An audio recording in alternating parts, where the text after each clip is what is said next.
Just revealed this new police body camera video. They say it captures the arrest as it happened. I think there's so many powerful people that are on those lists. And how many of them went to the Diddy parties? Have you been paying attention to the trial? Oh, yeah. Trials. Wild. Well, Diddy's going to be in jail for the rest of his life. You think prison goes easy on the rich and famous? Think again.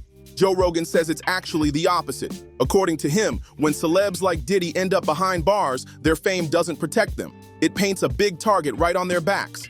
Once those heavy doors slam shut, money and status don't mean what they used to. Suddenly, the same power that made them untouchable on the outside turns into a curse inside. And with cases like Luigi Mann's blowing up all over the news right now, that truth is hitting harder than people want to admit. He pleaded not guilty to a wild stack of state and federal charges, everything from stalking to weapons counts, murder, and even federal accusations that prosecutors once tried to label as terrorism. But a judge already tossed those terror claims out. Still, Mangione's stuck inside the Metropolitan Detention Center in Brooklyn, a place known for its rough conditions. That's the same spot Diddy sat in while his legal team fought to keep key evidence out of court. Federal prosecutors are still chasing the death penalty, and if that motion holds, Mangione could be staring down decades, or even life, behind bars. And then there's R. Kelly, the next name spinning in this storm. The dude went from R&B royalty to a full-on federal inmate after a chain of jaw-dropping convictions. Back in 2021, a Brooklyn federal court found him guilty of racketeering, trafficking, and exploitation charges that shocked the whole music world. In 2022, things got even darker for R. Kelly. A Chicago jury slammed him with fresh convictions for exploitation and enticement charges, stacking up to more than 30 years behind bars. That sentence locks him away for decades. No shortcuts, no superstar treatment. At first, Kelly was kept at the Metropolitan Correctional Center in Chicago, but he later got moved to the Federal Correctional Institution in Butner, North Carolina, a medium security prison where he's now serving most of his time. And life inside, it's reportedly been nothing short of brutal. His lawyers claim he's been thrown into solitary confinement and even hospitalized after what they called a prison overdose. They filed motions asking for home confinement, but the judge shot those down fast. His attorneys argued that every inmate deserves medical care, saying the MCC wasn't giving Kelly proper treatment when he was locked there. Despite all the fame and fortune that once shielded him, none of it matters behind those bars. Inside, Kelly's living the same rough grind as everyone else. No VIP passes here. At one point, he was even attacked and beaten by another inmate, a known gang member named Jeremiah Farmer, proving that prison power plays don't care who you were on the outside. Turns out fame behind bars doesn't bring perks. It brings resentment, danger, and heavy restrictions. What a brutal twist compared to R. Kelly's glory days as a chart-topping superstar. And next up, we've got Ghislaine Maxwell, the former high society figure caught in one of the darkest scandals of this century.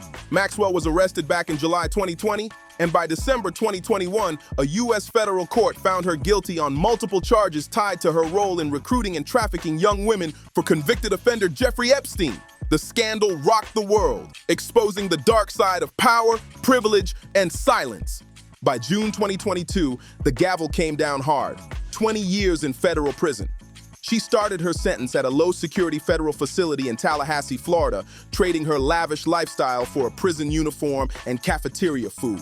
Her conviction held strong on appeal, and even her attempts to get the U.S. Supreme Court to step in were flat-out rejected, leaving that 20-year term locked in place.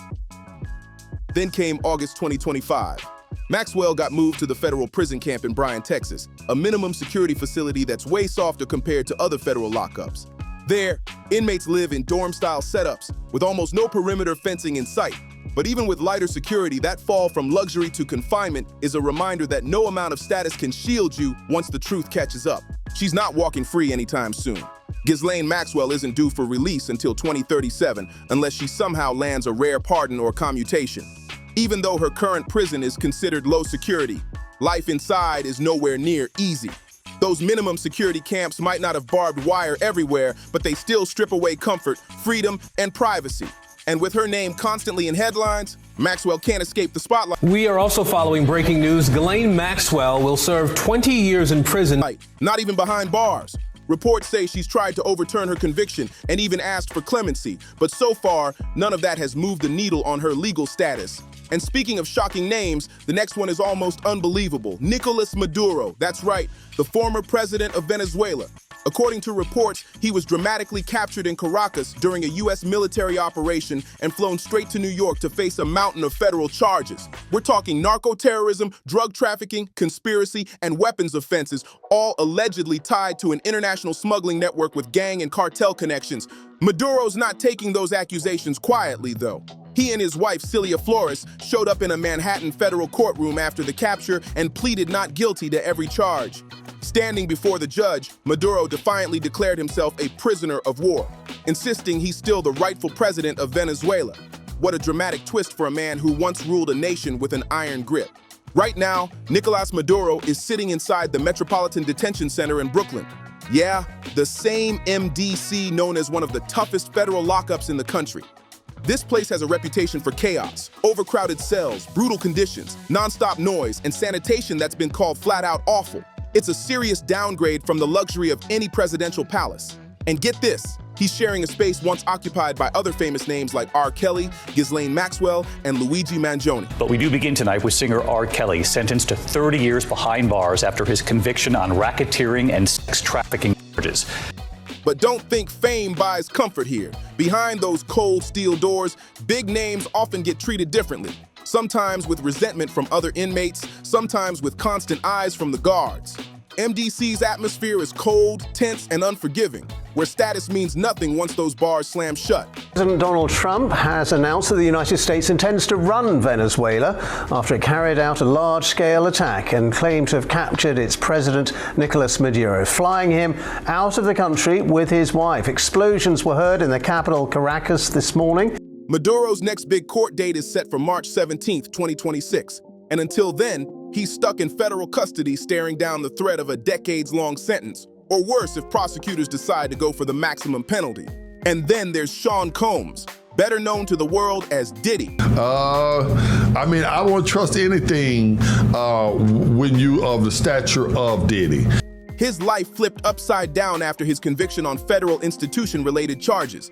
Gone are the private jets, designer parties, and gated mansions. At first, he landed right where Maduro is now, the infamous Metropolitan Detention Center in Brooklyn. Known for nonstop lights, unbearable noise, and packed cells, MDC is a total shock to anyone used to celebrity comfort. But after sentencing, Diddy got moved to FCI Fort Dix in New Jersey, a low-security federal prison where he's expected to serve roughly 4 years, depending on his conduct. Still, even though Fort Dix is way lighter than MDC, it's a world far removed from the glamour he once flaunted. No luxury suites, no VIP treatment, just reality, routine, and rules. Life on the inside is stripped down and controlled to the core. Every move's watched, every word can be overheard. Reports say inmates at Fort Dix wake up before sunrise, crash on thin mattresses, share cramped bathrooms, and live under constant supervision. Even though the prison offers a few programs and limited job assignments, there's no special lane for fame, no shortcuts, no red carpet treatment. In fact, being famous can make it worse, drawing eyes from guards and inmates who either admire or resent you. Word from the inside's been wild. Rumors about Diddy bending prison rules, making questionable phone calls, and even clashing with other inmates have been all over the streets. But Diddy's legal team hasn't stayed quiet. They've fired back hard, denying any violations and claiming that attorney-client communications were totally misrepresented. They're saying people are twisting stories just to keep his name hot in the headlines. Still, reports also say Diddy's been trying to keep himself busy while locked up. Sources claim he's joined treatment programs and even worked inside the chapel library, trying to stay grounded and focused.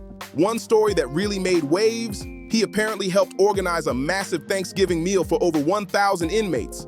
Some folks called it a real sign of rehabilitation, while others saw it as nothing more than an image move to clean up his rep. And lately, online chatter's been buzzing about his health, with people noticing he's looking thinner and a bit grayer, proof that prison life hits even the biggest stars hard. Early talk on the inside claimed Diddy wasn't eating because he couldn't handle the switch from fine dining to prison food. No private chef, no gourmet spreads, just basic cafeteria trays. Then the rumors got even nastier when people started saying the meals were crawling with maggots, which supposedly made him swear off eating altogether. That story exploded fast, shaking fans and industry folks who couldn't believe what they were hearing. But then the whispers took an even darker turn. moving from talk about stress to health concerns. Word on the street started floating claims that something deeper was going on with Diddy's body. Some said he was battling serious medical issues. Others pushed unverified stories hinting at infections or long-term health problems. None of it's been confirmed, but the speculation didn't appear out of thin air. For years, rumors have swirled about Diddy's alleged secret lifestyle, private trips, questionable gatherings, and behind-closed-doors events that few ever talk about openly. Those same stories gained even more traction after the federal raids on his properties, where agents reportedly found stacks of personal care items that raised eyebrows and questions about what was really going on. Insiders have described some of those private parties as extreme, saying they blurred every line imaginable. Whether exaggerated or not, the whispers just keep feeding the storm surrounding Diddy's already explosive reputation. The stories about Diddy's private life just kept getting wilder, chaotic scenes that sounded more like secret rituals than regular parties. People said those gatherings were far removed from any normal sense of reality. Then singer Jaguar Wright jumped into the mix, throwing more fuel on the fire by publicly claiming that Diddy had been battling a serious illness and even hinting that several other powerful men in the industry were facing the same thing.